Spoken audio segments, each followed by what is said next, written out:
Hi everyone, कैसे हैं आप सभी लोग। मैं उम्मीद करती हूँ आप सभी बहुत अच्छे हैं और अभी जो फेस्टिव सीज़न चल रहा है आप सभी काफ़ी उसको एंजॉय कर रहे हैं।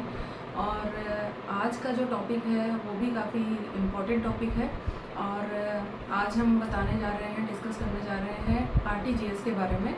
सो दोस्तों, आरटीजीएस एक ऐसा वर्ड है, एक ऐसा बैंकिंग टर्मिनोलॉजी है जिससे कोई भी अछूता नहीं है। आरटीजीएस एक फ़ंड ट्रांसफ़र मोड होता है और इसके बारे में मैं एक डिटेल डिस्कशन करने वाली हूँ विच इज़ वेरी इंपॉर्टेंट। और आज की डेट में हम सब आरटीजीएस का यूज़ कर रहे हैं। आरटीजीएस बहुत ही यूज़फुल और एक बहुत ही नेसेसरी टेक्निक है जो कि इम्प्लीमेंट जब से हुई है तब से कस्टमर्स को जो बैंकिंग यूज़ कर रहे हैं उनके लिए काफ़ी फिजिबल हो गया है बैंकिंग ट्रांजैक्शंस करना। इवन आफ्टर बड़े अमाउंट, ह्यूज अमाउंट में भी पैसा भेजना, फ़ंड ट्रांसफ़र करना, ये काम बहुत आसान हो गया है आरटीजीएस के माध्यम से। सो दोस्तों, वीडियो को लास्ट तक देखें। बेसिक्स बताऊंगी आज मैं कि आरटीजीएस होता क्या है, आरटीजीएस कैसे करते हैं, आरटीजीएस क्यों आया और आरटीजीएस में एक्चुअल में कैसे डिफरेंट है दूसरी पेमेंट मेथड से।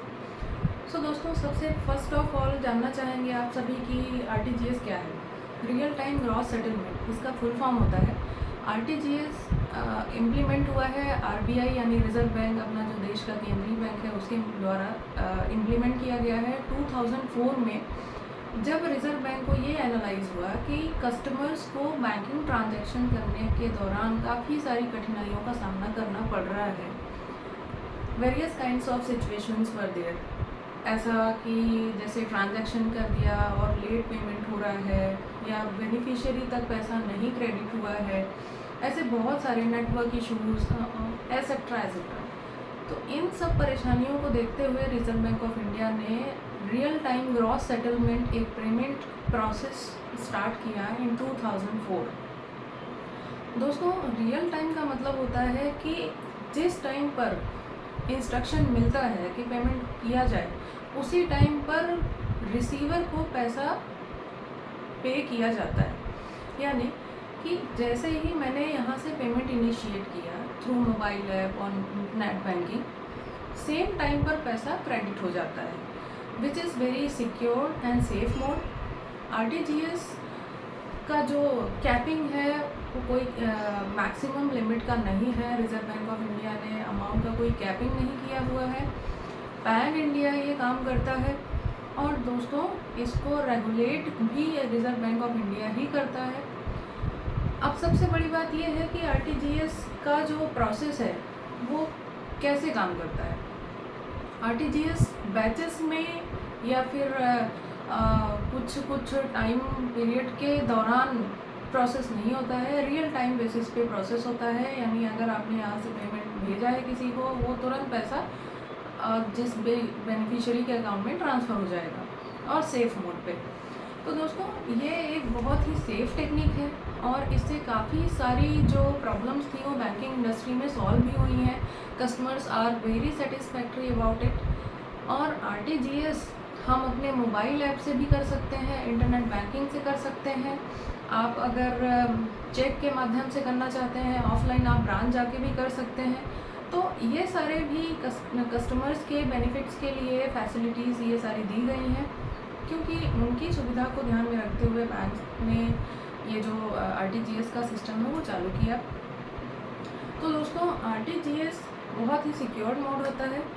आरटीजीएस रियल टाइम में प्रोसेस होता है और रियल टाइम ग्रॉस सेटलमेंट में इस प्रोसेस में, इस मेथड में मिनिमम 2 लाख रुपीज़ के ऊपर ही आप अमाउंट प्रोसेस कर सकते हैं। इसके ऊपर कोई मैक्सिमम लिमिट नहीं है। और आरटीजीएस एक बहुत ही क्या कह सकते हैं आप, बहुत ही बेनिफिशियल मोड है और आरटीजीएस आज हम सभी करते हैं। और दोस्तों, आरटीजीएस 24/7 यानी 24 आवर्स में कभी भी आप कर सकते हैं। छुट्टी वाले दिन भी प्रोसेस कर सकते हैं। साल में 365 दिन के 365 दिन आरटीजीएस की जो फैसिलिटी है वो चालू रहती है। और इसमें एक और बहुत महत्वपूर्ण बिंदु है कि अगर आपने पेमेंट इनिशिएट कर दिया है विच इज़ इरिवोकेबल, यानी कि अगर पैसा आपने इनिशिएट कर दिया है ट्रांजैक्शन थ्रू आरटीजीएस, देन उसको कैंसिल नहीं किया जा सकता।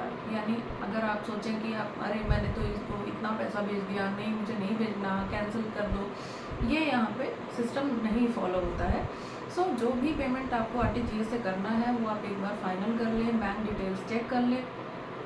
ऐड बेनिफिशियरी में जाके जब आप बैंक डिटेल्स ऐड करते हैं, बहुत केयरफुली आप वहाँ पर डिटेल्स एंटर कीजिए, क्योंकि मैक्सिमम टाइम पर मैंने भी अपने कैरियर में देखा है कि कस्टमर्स बहुत परेशान होते हैं बिकॉज फाइनेंशियल लॉसेस हो जाते हैं। इसलिए क्योंकि कस्टमर गलत अकाउंट में पैसे ट्रांजैक्शन कर देते हैं और फिर उसके बाद उनको परेशानी आती है। तो दोस्तों ऐसी चीज़ें ना हो अपने साथ, इसलिए आप पहले बहुत शांत मन से, और जब भी आपका फ्री टाइम हो, जब भी आप 2-3 काम एक साथ ना कर रहे हो, तब आप बैंक डिटेल्स ऐड कीजिए एकदम 2 मिनट का अपने लिए कि हाँ ये बहुत इम्पोर्टेंट काम है मेरे लिए। और उसके बाद 30 मिनट्स के अराउंड एक टाइम पीरियड लगता है। उस ड्यूरेशन के बाद जब आपका बैंक डिटेल ऐड हो जाए, then you can recheck again, और उसके बाद आप ट्रांजैक्शन इनिशिएट कर सकते हैं। तो दोस्तों ये एक छोटा सा वीडियो था, लेकिन ये बहुत ही बेसिक और कोर जानकारी थी जो मैं आपसे साझा कर रही हूँ, और ऐसे ही वीडियोस मैं आपके लिए लाती रहूँगी। वीडियो पसंद आया हो तो आप लाइक शेयर ज़रूर कीजिएगा और चैनल को सब्सक्राइब कीजिएगा। Thank you so much.